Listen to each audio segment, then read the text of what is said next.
جو تم درود پڑھتے ہو فرشتے مجھ تک پہنچاتے ہیں، اور جمعہ کے دن جو تم درود پڑھتے ہو وہ میں بنفس نفیت خود سنتا ہوں۔ رسول اکرم صلی اللہ علیہ وسلم خود سماعت فرماتے ہیں۔ یہ سن کر ایک صحابی نے عرض کیا کہ یا رسول اللہ ابھی تو آپ حیات ہیں، سنتے ہیں، کیا پردہ فرمانے کے بعد بھی سنیں گے؟ اللہ کے نبی علیہ الصلوۃ والسلام نے ارشاد فرمایا اللہ رب العزت نے زمین پر حرام کر دیا ہے کہ وہ انبیاء کے اجسام کو کھائے۔ انبیاء اپنی اپنی قبروں میں زندہ ہوتے ہیں، تو اللہ تبارک و تعالیٰ کے حبیب تو امام الانبیاء ہے، سید المرسلین ہے، خاتم النبیین ہے، وہ تو حیات ہیں ہی ہیں۔ ان کے نام پر کوئی مر جائے، ان کے نام پر کوئی کٹ جائے، اسلام کے لیے، قرآن کے لیے، دین کے لیے، اللہ کی محبت میں اگر کوئی مارا جائے تو اللہ رب العزت اس کو بھی حیات جاویدہ عطا کر دیتا ہے، وہ بھی مر کر پھر زندہ ہی رہتا ہے، شہید کہلاتا ہے۔ اور شہید کے بارے میں ہے قرآن میں کہ شہید کو تم مردہ گمان بھی مت کرو، بلکہ وہ زندہ ہے اور انہیں قبروں میں رزق دیا جاتا ہے، انہیں قبروں میں رزق دیا جاتا ہے۔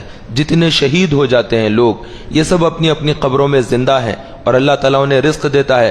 اب ہم گمان نہیں کر سکتے کہ وہ رزق کیسا دیتا ہے، وہ کیسا کھاتے ہوں گے، پھر کیسا ہوتا ہوگا، نہ، وہ اللہ تبارک و تعالیٰ ہی کو معلوم ہے کیسا ہوتا ہے۔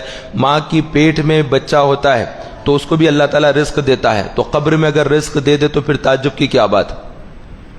آج اگر کسی کو کہا جائے کہ بندہ سر کے بل چلے گا تو بڑا تعجب ہوگا کہ سر کے بل کیسے چلتا ہے، انسان تو پیروں کے ہی بل چلتا ہے، ہم تو یہی دیکھیں۔ لیکن حشر کے دن جب گناہگاروں کو جہنم میں ڈالا جائے گا تو وہ سب سر کے بل چلیں گے، بڑا تعجب ہوتا ہے کہ سر کے بل کیسے چلے گا۔ تو یہ اللہ تبارک و تعالیٰ کی ذات ہے، جو چلانا چاہے تو سر کے بل چلا دے۔ کیا آپ نے کبھی سنا کہ پیٹ کے بل کوئی چل سکتا ہے؟ لیکن اللہ تبارک و تعالیٰ سانپ کو تو پیٹ کے بل چلاتا ہے، پورا سانپ اور انسان سے زیادہ تیز چلتا ہے، اور ٹیڑھا سیدھا آگے دائیں بائیں نکل جاتا ہے بہت تیزی سے، تو پیٹ کے بل چلا کر اللہ تعالیٰ دکھا دیتا ہے۔ تو ایسے ہی اللہ رب العزت حشر کے دن ان جو گناہگار ہوں گے ان کو سر کے بل بھی چلا دے گا، تو پھر اس میں تعجب کی بات بھی نہیں ہے۔ بہرحال ہمیں کثرت درود کرنا چاہیے کہ رسول اکرم صلی اللہ علیہ وسلم کی ذات مقدسہ پر جو بندہ ایک مرتبہ درود پڑھتا ہے اللہ تعالیٰ اس پر 10 رحمتیں نازل کرتا ہے، اس کے 10 گناہوں کو مٹاتا ہے، اس کے 10 درجات کو بلند کرتا ہے۔ اور اللہ کے حبیب صلی اللہ علیہ وسلم کا ارشاد گرامی ہے جو مجھ پر درود پڑھنا بھول گیا وہ جنت کا راستہ بھول گیا۔ اور ایک حدیث پاک میں ہے کہ جب تم کسی چیز کو بھول جاؤ تو مجھ پر درود پڑھو، بھولی ہوئی چیز تمہیں دوبارہ یاد آ جائے گی۔ کہہ دیجئے سبحان اللہ۔ کوئی اچھی بات سنے تو پھر ہماری عادت ہونا چاہیے کہ ہم سبحان اللہ کہیں، اچھی بات پر سبحان اللہ کہیں، بالکل خاموش بیٹھے نہ رہیں۔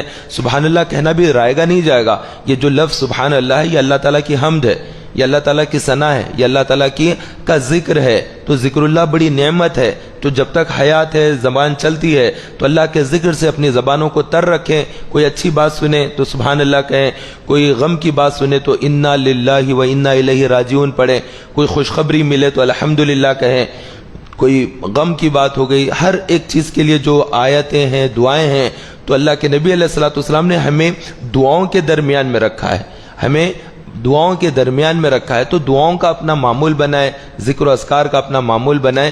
ایک بزرگ کا تو حال یہ تھا کہ وہ کثرت ذکر میں رہا کرتے، تو ایک مرتبہ وہ بہت مالدار آدمی تھے، بہت زیادہ مالدار تھے، ان کے تو پانی کے بڑے بڑے جہاز ہوا کرتے تھے، وہ جہاز سے سامان ان کا آیا کرتا، تو ایک مرتبہ ایسے ہی سامان ان کا آ رہا تھا اور وہ جہاز ڈوب گیا، اور وہ مسجد میں بیٹھے ہیں ذکر اللہ کر رہے تھے، اتنے میں ایک شخص آیا اور آ کر کہنے لگا کہ حضرت جو آپ کا مال بردار جہاز آ رہا تھا وہ جہاز پانی کا ڈوب گیا ہے، سمندر کے اندر جہاز ڈوب گیا ہے۔ انہوں نے 2 منٹ کے لیے وقفہ کیا اور پھر کہا الحمدللہ۔ حیران ہو گئے لوگ کہ یہ کیا بات ہو گئی کہ جہاز ڈوب گیا، اس پر بھی الحمدللہ کہہ رہے ہیں۔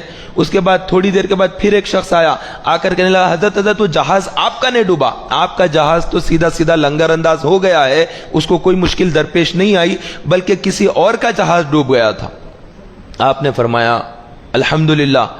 تو سننے والے جو بیٹھے تھے وہاں پر انہوں نے کہا کہ حضرت بات تو سمجھ میں نہیں آئی ہے، پہلے لوگوں نے کہا کہ آپ کا جہاز ڈوب گیا، آپ نے الحمدللہ کہا، پھر کچھ نے آ کر کہا کہ جہاز آپ کا بڑا کامیابی کے ساتھ اچھا مال کماتا ہوا واپس آ گیا ہے، اس پر بھی آپ نے الحمدللہ کہا۔ تو انہوں نے کہا کہ میں اللہ تعالیٰ کا ذکر کر رہا تھا، میں ذکر اللہ میں تھا، اور اس میں مجھے خبر ملی کہ میرا جہاز ڈوب گیا۔ تو میں نے اپنے دل کی کیفیت کا جائزہ لیا تو مجھے یہ اندازہ ہوا کہ میرا دل اللہ کے ذکر سے غافل نہیں ہوا، میں دل پر شکر ادا کر رہا تھا کہ مجھے ذکر سے میں غافل نہیں ہوا، اس چیز پر میں نے الحمدللہ کہا۔ پھر کسی نے آ کر مجھے خوشخبری سنائی کہ مجھے بہت زیادہ مال مل گیا ہے اور میرا جہاز بڑی کامیابی کے ساتھ لنگر انداز ہو گیا ہے۔ تو میں نے اپنے دل کا جائزہ لیا کہ اتنی دولت آنے کے بعد کیا میں دولت کی طرف بھاگوں، میں دولت کی طرف لپکوں کہ میرا مال آیا ہوا ہے جا کر دیکھوں اس کو، نہ، بلکہ میں تو مسجد ہی میں میرا دل لگا تھا کہ میں ذکر اللہ کروں۔ اس پر میں نے اللہ تعالیٰ کا شکر ادا کیا اور الحمدللہ کہا۔ تو وہ لوگ وہ تھے جب انہیں مشکل درپیش آ جاتی، صبر کا موقع ہوتا، وہ الحمدللہ کہہ کر گزار لیتے، اور ان کے لیے کوئی خوشی کی بات آ جاتی تب بھی وہ الحمدللہ کہہ کر شکر بھی ادا کرتے۔ تو ایسے نیک لوگ ہوا کرتے تھے جو خوشی ملنے پر شکر پر اللہ تبارک و تعالیٰ کی حمد بیان کرتے، شکر پر اللہ تعالیٰ کا ذکر کرتے، خوش ہوا کرتے، اور پھر مشکل درپیش آ جاتی تو وہ صبر کرتے۔ شکر اور صبر کے درمیان میں ہماری زندگیاں ہیں، لیکن ہم نے نہ کوئی مصیبت آنے پر صبر کریں گے، نہ کوئی خوشی ملنے پر اللہ کا شکر ادا کریں گے۔ ناشکری ہمارے اندر طبیعتوں میں آ گئی ہے۔ اگر اللہ رب العزت ایک دم 20,000 روپے جو ہے بچہ بھیج دے، باہر سے 50,000 بھیج دے، تب بھی کیا بولیں گے، ان کے پاس تو اتنا بڑا ڈراپ آیا، ان کے پاس تو گھر ہے، ہمارے پاس گھر نہیں ہے، ان کے پاس گاڑی ہے، ہمارے پاس گاڑی نہیں ہے، ان کے پاس بنگلہ ہے، ہمارے پاس بنگلہ نہیں ہے، ان کے پاس زمین ہے، ہمارے پاس زمین نہیں ہے۔ یعنی بے صبری، ناشکری جو اللہ تعالیٰ نے دیا ہے اس کے اوپر بھی ناشکری کرتے ہیں۔ صحت جو دیا ہے وہی لاکھوں لاکھ روپے کی صحت ہے۔ کتنے لوگ دواخانوں میں، اگر دواخانے والوں کو دیکھیں گے تو جب اندازہ ہوگا کہ ہم جو روڈ پر پھر رہے ہیں یہ اللہ تعالیٰ کی نعمت ہے، جو ہم مسجد کے اندر آ کر بیٹھے یہ اللہ تعالیٰ کی نعمت ہے۔ ہمیں بالکل اندازہ نہیں ہے کہ جس وقت ہم جو مسجد کے اندر بیٹھے ہیں اللہ کا ذکر کر رہے ہیں اور سن رہے ہیں، یہ بہت بڑی نعمت ہے۔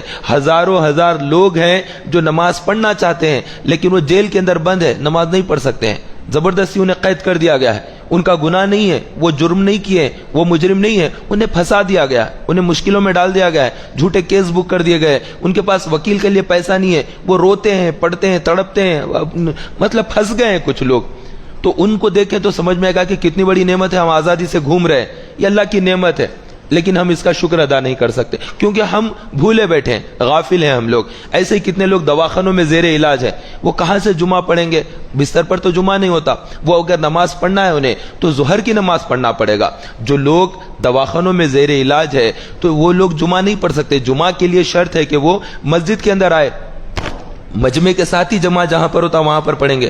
اپنی جگہ پر اگر پڑھنا ہوگا تو وہاں پر جمعے کی بجائے وہ کیا پڑھیں گے، ظہر کی نماز پڑھیں گے۔ ایسے ہی کبھی کسی کی نماز چھوٹ جائے، اللہ نہ کرے سفر میں تھے واپس آئے اور پھر چھوٹ گئی نماز، اب دیر سے پہنچے تو اب کیا کرے۔ ایسے ہی اگر کوئی دیر سے آ جائے تو وہ جمعہ کی جگہ 2 رکعت کی جگہ 4 رکعت ظہر کی نماز پڑھے گا، معافی بھی مانگے گا۔ اور ایسے اگر 5 آدمی 6 آدمی مل کر کار میں گئے تھے، واپس شہر میں آئے تک نماز ہو گئی، 1 بجے کی، 1:30 بجے کی، 2 بجے کی، 2:30 بجے کی، 3 بجے کی، سب نمازیں جمعہ کی ادا ہو گئی۔ اب ہمارے پاس جمعہ پڑھنے کے لیے وقت نہیں رہا، ظہر کا وقت ہے لیکن جمعہ مساجد میں ہو گیا ہے، ایسی اگر کنڈیشن ہو جائے تو پھر کیا کرے، 4 رکعت ظہر کی پڑھے، لیکن چونکہ جمعہ کا دن ہے، جمعہ کا ادب ہے، لہذا ظہر کی جماعت نہیں کر سکتے۔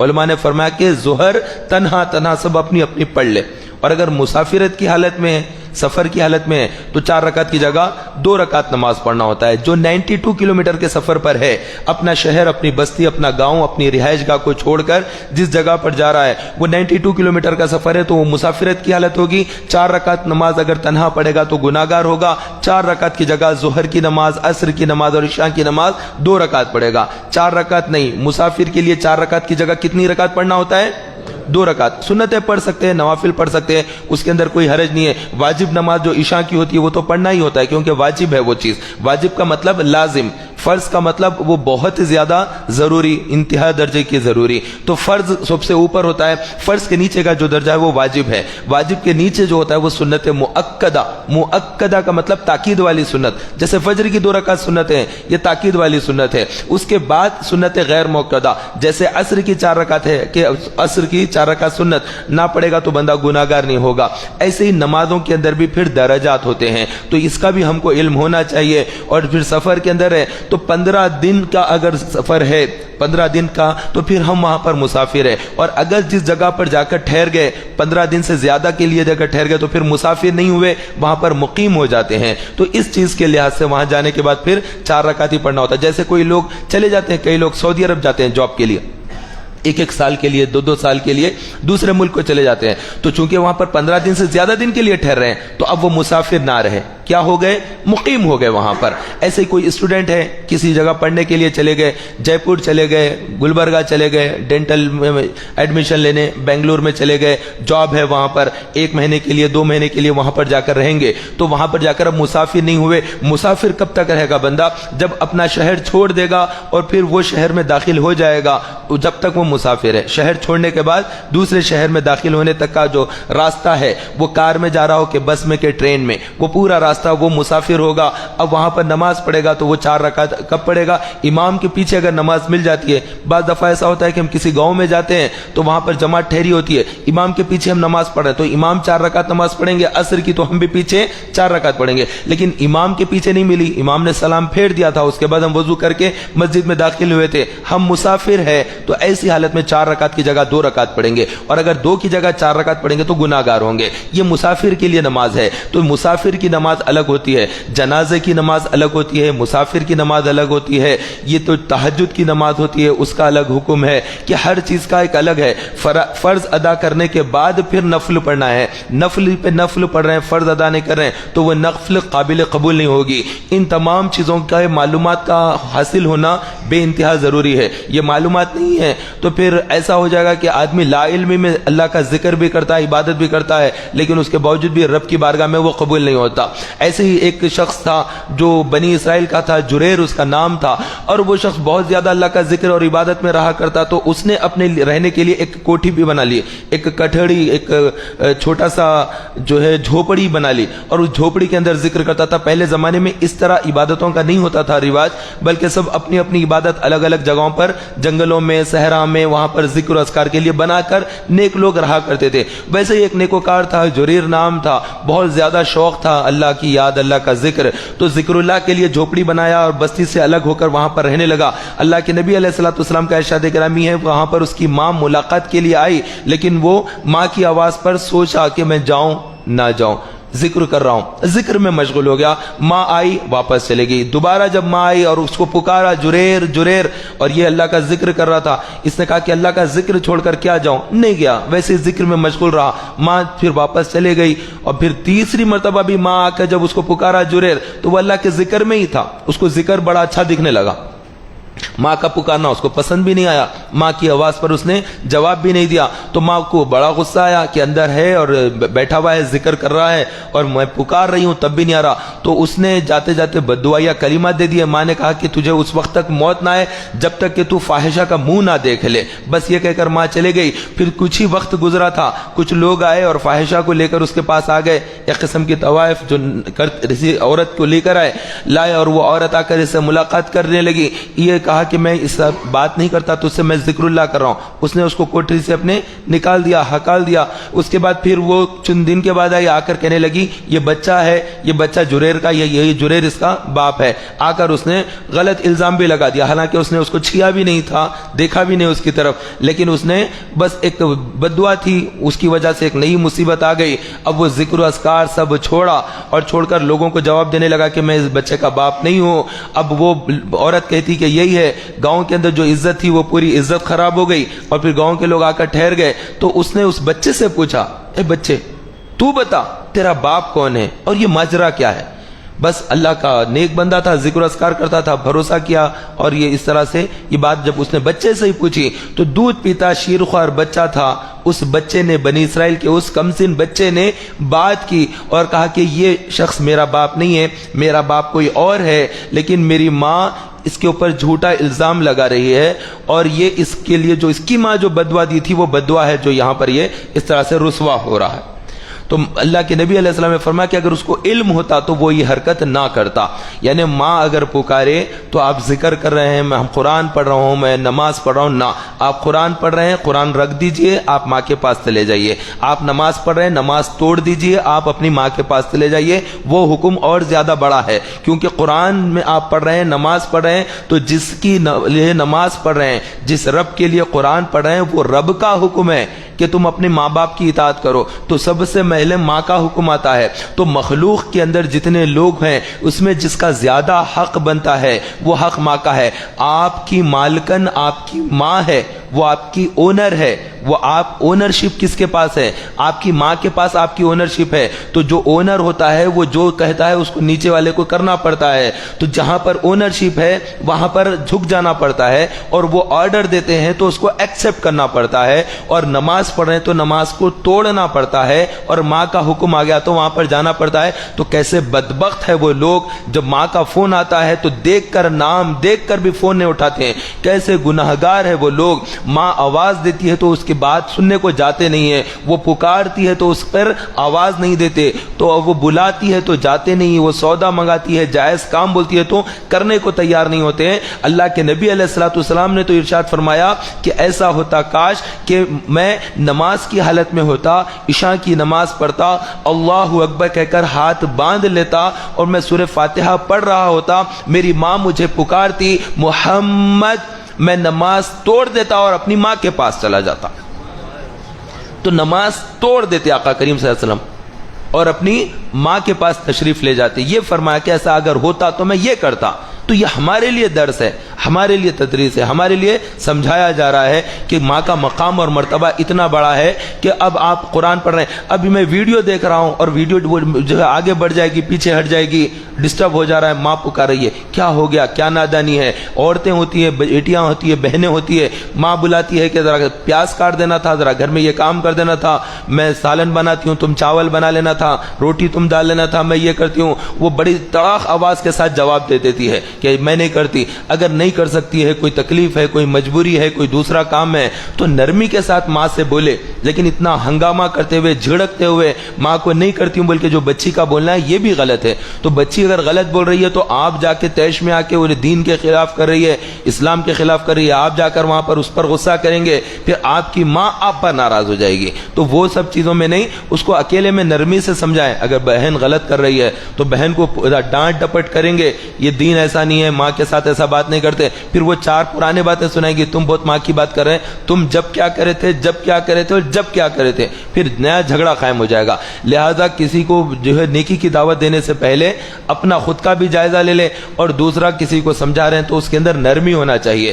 دعوت کے کام میں، تبلیغ کے کام میں نرمی ہونا چاہیے. نرمی نرمی اور نرمی، تبھی وہ کام ہوگا. ورنہ اگر سختی کے ساتھ اگر کسی کو سمجھائیں گے، کسی کو اپنا منوانے کی کوشش کریں گے تو کوئی بھی مانے گا نہیں. تو بہرحال میں عرض یہ کر رہا تھا کہ ہم کو اللہ رب العزت نے صبر اور شکر کے درمیان زندگی گزارنے کے لیے فرما دیا ہے. ہمیں حالات بدلتے رہتے، ہمیشہ ایک جیسے حالات نہیں رہتے. کبھی خوشحالی رہتی ہے، کبھی غم کے حالات آ جاتے ہیں. تو دونوں حالات کے اندر بھی انسان کی زندگی چلے. تو یہ ہمارے جو اسلام اللہ تعالیٰ نے ہمیں جو عطا کیا ہے، اس اسلام کے دو شعبے ہیں.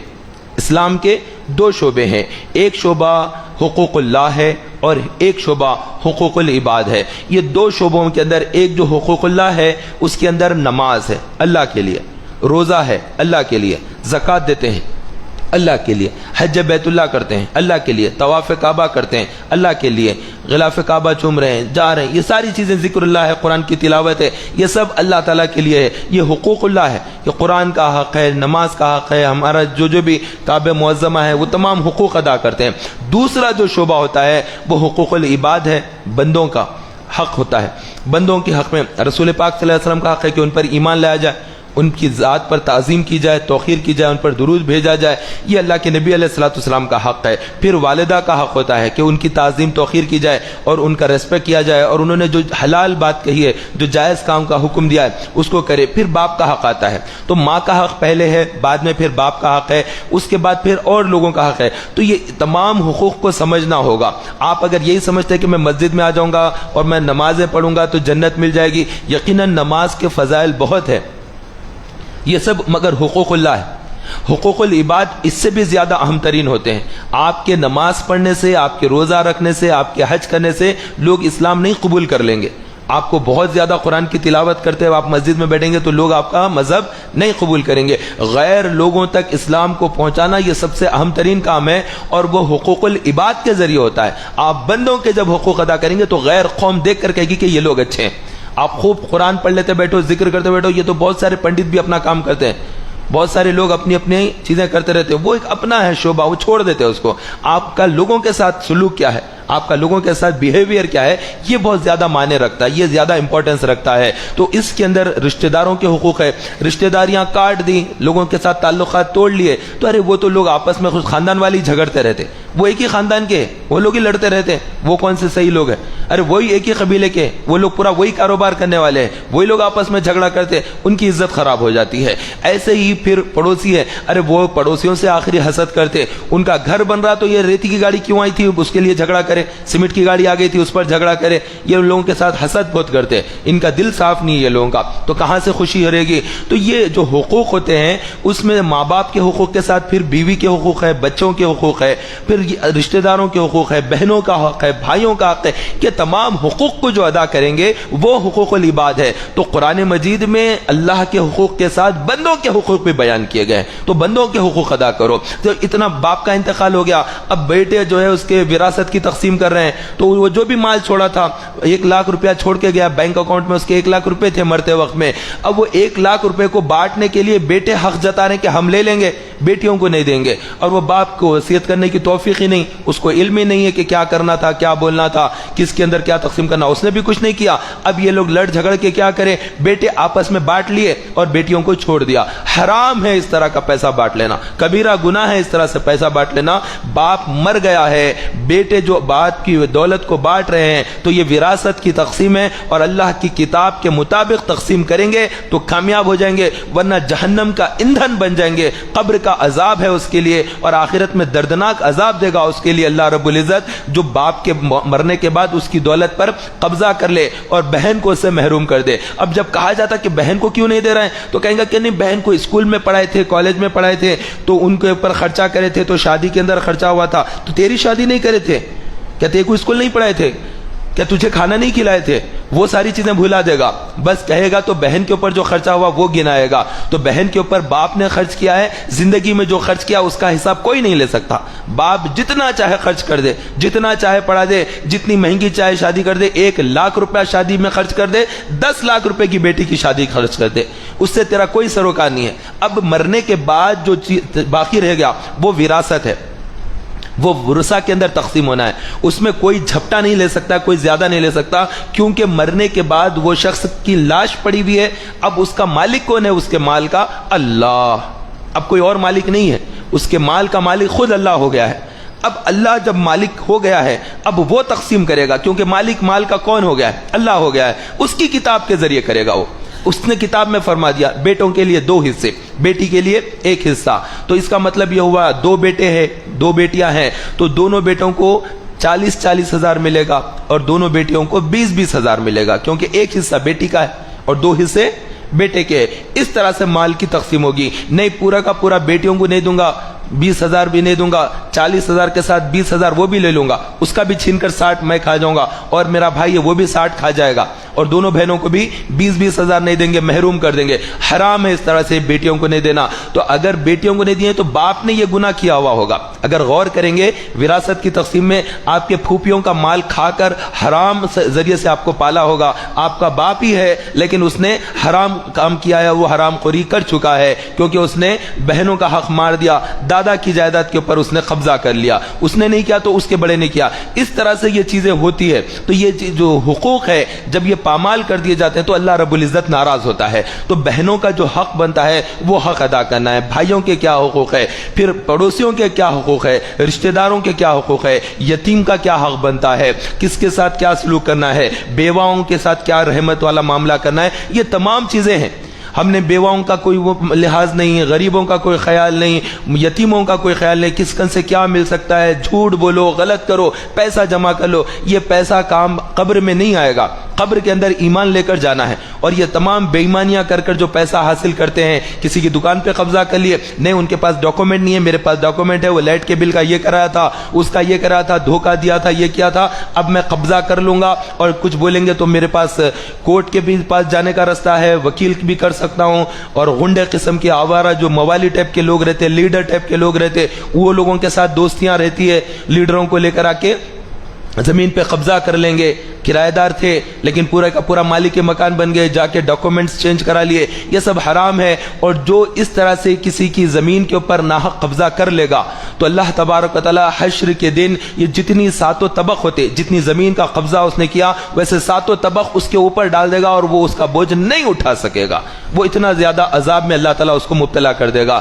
تو ہم کسی چیز پر قبضہ کرنے کے لیے دھوکہ دہی نہ کرے۔ بہنوں کا حق ہوتا ہے، رشتہ داروں کا حق ہوتا ہے، پڑوسیوں کا حق ہوتا ہے، جس کا جو حق بنتا ہے دے دے، کیونکہ ہم قبر میں جانے والے ہیں، ہم اس دنیا میں لمبے عرصے کے لیے نہیں آئے ہیں، بہت کم وقت یہاں پہ رہنا ہے۔ اتنا چھینا چھپٹی جھوٹ غلط طریقے سے پورا کمائیں گے، پھر یہ کریں گے کیا؟ یہ سارا جو گناہوں کے ذریعے کمایا ہوا مال ہے یہ اپنی اولاد کو چھوڑ کر جائیں گے، اور اولاد بھی جانتی ہے کہ باپ نے حرام طریقے سے کمایا، بہنوں کا حق ادا نہیں کیا تھا، محلے والوں کو دھوکہ دیا تھا، کاروبار میں جھوٹی قسمیں کھا کر بیچتا تھا، پھر وہ بھی غلط استعمال کرے گا پیسے کا۔ حساب کس کو دینا ہے؟ قبر میں پیسے کا حساب کس کو دینا ہے؟ جو پیسہ کمایا تھا اس کو حساب دینا ہے، اور چھوڑ کر چلے گئے وہ تو اولاد کرے گی خرچہ، اور وہ کیا معلوم صحیح کرے گی غلط کرے گی، اچھا خرچ بھی کر سکتی ہے، برے جگہ بھی خرچ کر سکتی ہے، تو وہ ساری مصیبتیں ہمارے گلے پڑ جائیں گی۔ لہٰذا اپنے اولاد کو صحیح تعلیم اور تربیت دینا ہے، اور خود حرام کے کاروبار سے جھوٹی قسمیں کھا کر کاروبار کر رہے ہیں، مجھے اتنے میں نہیں پڑا تھا، مجھے اتنے میں نہیں آیا، اس طرح سے کہہ کر جو کاروبار کرتے ہیں وہ غلط ہے۔ زیادہ قسمیں کھانے سے بھی اسلام میں منع کیا گیا ہے، اور دھوکہ دے کر ایک مال بتا کر دوسرا بیچ دینا ہے، سامنے پورا سجا کر رکھے اور پھر اٹھا کر جب تول رہے تھے تو پورا خراب چن کے ادھر ڈالے تھے، وہ جلدی جلدی ادھر کا پورا ڈال دیا، تھیلی میں ڈال کر اٹھا کر دے دیے، وہ اس طرح سے دھوکہ کر رہے ہیں۔ نہیں، آپ جو ہے جو قیمت بولے تو جو چیز مال دکھا رہے ہیں وہی مال رکھے، وہاں پر تو سامنے پورا ترکاری ہے، میوہ ہے، سب جمع کر جو ٹھیلے پہ رکھ دیے وہ خوبصورت رکھ دیے، کچرا قسم کا مال جو پھینک دینے کا ہوتا ہے وہ پورا ادھر رکھے، جیسے ہی کوئی خرید رہا فوری سے وہی اٹھا کے ڈال کے اس کو بیچ دیے، یہ بھی ایک قسم کا دھوکہ ہے۔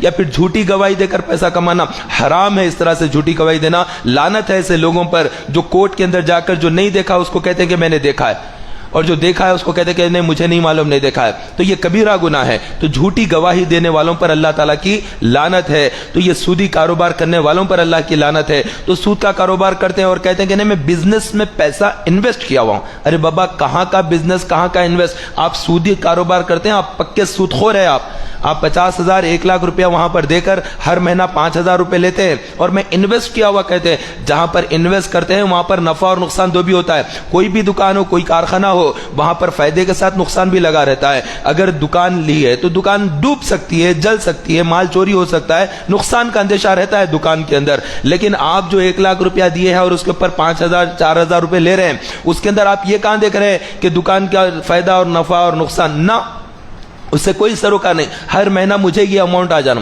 اسی کو سود کہتے ہیں۔ یہی ہے سود کہ آدمی اماؤنٹ فکس کر لے اور نقصان کے اندر ذمہ دار نہیں ہے، لاس کے اندر I am not responsible for any loss, میں کوئی ذمہ دار نہیں لاس کے لیے، بس میرا پرسنٹیج فکس ہے، I want this one amount, بس اور کچھ نہیں بولیے مجھ سے آپ۔ یہ کیا ہے؟ یہ سود نہیں تو اور کیا ہے؟ یہ حرام ہے اس طرح سے کرنا۔ تو سودی کاروبار کرتے اور سمجھتے کہ نہیں یہ میں نے جو کر رہا ہوں یہ کوئی غلط نہیں ہے، بس ہم پیسے دیے ہوئے ہیں، وہ بھی جو ہے کاروبار میں لگائے ہوئے ہیں، تو کاروبار میں وہ لگائے ہیں تو پھر وہ سود کے اوپر لے کر پیسہ کاروبار لگائے ہیں۔ تو یہ چیزیں ہیں، اس کو سمجھنا ہوگا۔ اب یہ سن کر بعض لوگ سمجھتے ہیں کہ بینک سے بھی شاید انٹرسٹ نہیں لے سکتے، بینک کا انٹرسٹ جائز ہے، بینک کے اندر جو آپ اماؤنٹ رکھتے ہیں اس کے اندر سے جو پیسہ آتا ہے وہ بالکل درست ہے، جائز ہے، اس پر کوئی حرج نہیں ہے۔ یہی جامع نظامیہ کا فتویٰ ہے، یہی بریلی شریف کا ہے، یہی مبارک پور اشرفیہ کے مدرسے کا ہے، بڑے بڑے جامعات کا جو فتویٰ ہے اہل سنت و جماعت کا، وہ یہی فتویٰ ہے کہ بینک کے اندر جو پیسہ رکھا جاتا ہے اس کے اوپر جو بڑھ کر اماؤنٹ آتی ہے وہ جائز ہے، استعمال کر سکتے ہیں۔ بڑی تعداد میں لوگوں نے لاکھ